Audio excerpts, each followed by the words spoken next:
আসসালামু আলাইকুম, আশা করি সবাই ভালো আছেন। চলে আসলাম আপনাদের মাঝে নতুন আরেকটা রেসিপি নিয়ে, গোট চিজ সালাদ। ফার্স্ট আমি একটা প্লেটে পরিমাণ মতো রোকা নিছি। এটা বেবি রোকা আর বিগ রোকা দুইটাই আমি এই জায়গায় নিয়ে নিছি। রোকা অনেকে চিনবেন। এর সাথে আমি আঞ্জির নিছি, আঞ্জির দুইটা আঞ্জির কেটে নিছি। আঞ্জির চিনবেন, অনেকে চিনবেন, সবাই চিনবেন আঞ্জির। আমি সাইডে দিয়ে দিছি আঞ্জির কেটে। তারপরে আমি এই জায়গায় কিসমিস ইউজ করছি, কিসমিস, ব্ল্যাক কিসমিস। সাথে আমি ইউজ করছি আখরোট। আমি 10-12টা আখরোট দিয়ে দিছি সাইডে।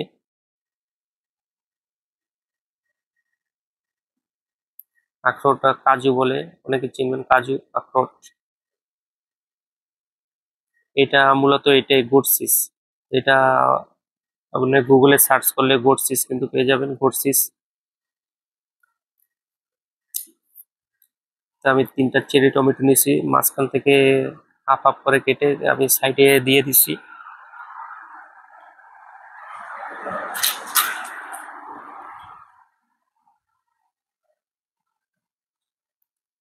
গোটসিস আমি গোটসিসে ফার্স্ট আমি এই জায়গায় আপেল দিব।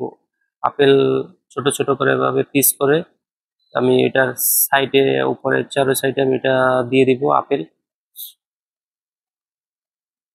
তোমার আপেল কিন্তু অলরেডি দেওয়া শেষ হয়ে গেছে। এখন আমি গোটসিস এটা আমি মিডল থেকে কাটবো, মাঝখান থেকে কাটবো, তারপরে আবার মাঝখান থেকে আবার হাফ করব। আমি 4 পিস করব। 4 পিস করে আমি 4 সাইডে দিয়ে দিব।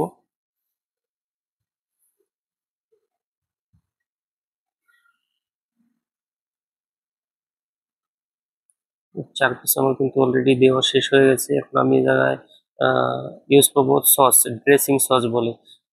সস এটা কিভাবে বানাতে হয় নেক্সট ভিডিওতে আপনাদের সাথে আমি শেয়ার করব কিভাবে বানাতে হয়। এটাই মূলত, কিন্তু সস ছাড়া এটা খায় না, এটা সস দিয়ে খেতে হয়। এটা মেইন, এটা সস। আমার কিন্তু অলরেডি কমপ্লিট হয়ে গেছে। এটা আমি ডিজাইনের জন্য এটা ব্যালসামিক ইউজ করছি, ব্যালসামিক সস। এটা লাইট ব্যালসামিক সস, লাইটের জন্য। আমার কিন্তু অলরেডি কমপ্লিট হয়ে গেছে সালাদ। সবাই কমেন্টে বলবেন যে কি রকমের হয়েছে সালাদ। উম, এভাবে হয়েছে। সবাই ভালো থাকবেন, সুস্থ থাকবেন, আমার চ্যানেলের সাথেই থাকবেন। নিত্য নতুন ভিডিও পাওয়ার জন্য আমার চ্যানেলের সাথে থাকবেন। আমার ফেসবুক পেজে, ইউটিউব চ্যানেলের লিংক দেওয়া থাকবে। যাবেন, ইউটিউব চ্যানেল ভিজিট করবেন, সাবস্ক্রাইব করবেন। দেখা হবে নেক্সট কোনো ভিডিওতে। ভালো থাকবেন।